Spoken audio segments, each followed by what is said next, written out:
marriage is a lot like going to the dentist. Now, when I go to the dentist, I like to have Novocaine in the waiting room. But there are people who can go through root canal without Novocaine. It doesn't mean they don't feel pain. It just means that their tolerance for pain is a lot higher than mine. 50% of all marriages end in divorce. That does not mean that the other 50% are living in bliss. It just means they have a higher tolerance for misery than the people who got divorced. With that, this week's Torah thought has an incredible insight. Without getting into all the background, Sarah, Abraham's wife, hears that she's going to have a baby.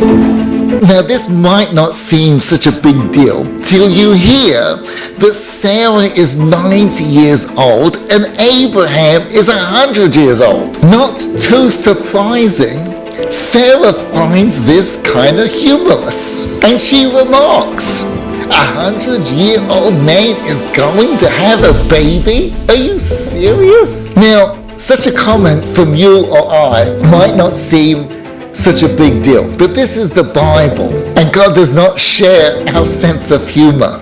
After all, God is in the business of doing these kind of miracles. So what does God do? Well, there's no way to sugarcoat this.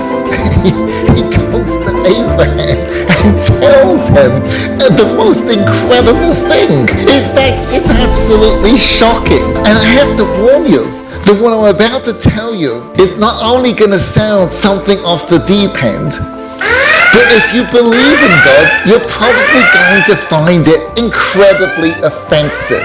God lies to Abraham. We need to go a little deeper and understand, what is God afraid of? You see, you're only lying because you're afraid of something else. What is it that God is protecting?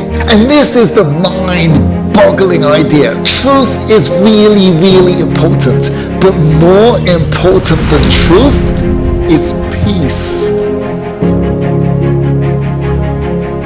Because instead of telling Abraham that his wife thinks that he is over the hill, God lied and told Abraham that what Sarah actually said was that she is too old to have a baby.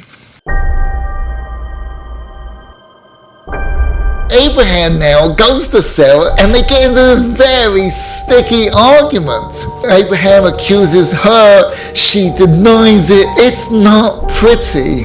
So here's the deal. I hate to tell God that he messed this one up, but I think he could have done this a little bit better. What kind of peace did this create? What would have been better for God not to say anything? Why does he have to tell Abraham his wife's misdeeds? Keep quiet and no one's the wiser. So here is the incredible idea. Shalom Baars, peace is not about getting along. That's not peace. Not fighting is not peace. The fact that you get along does not mean you have peace. Real peace means that you have worked out your differences, that you see eye to eye, even the issues you don't know about. Until you do that, you don't have peace. Therefore, arguing is the clearest sign you have that you are on the path to shalom, to peace. A woman once asked me a question. My husband and I argue all the time. And I said to her, arguing all the time is not good. But you gotta know there's something worse than that. She said, what can that be? Never arguing. Peace, shalom, is the greatest of blessings. And it's worth every single argument.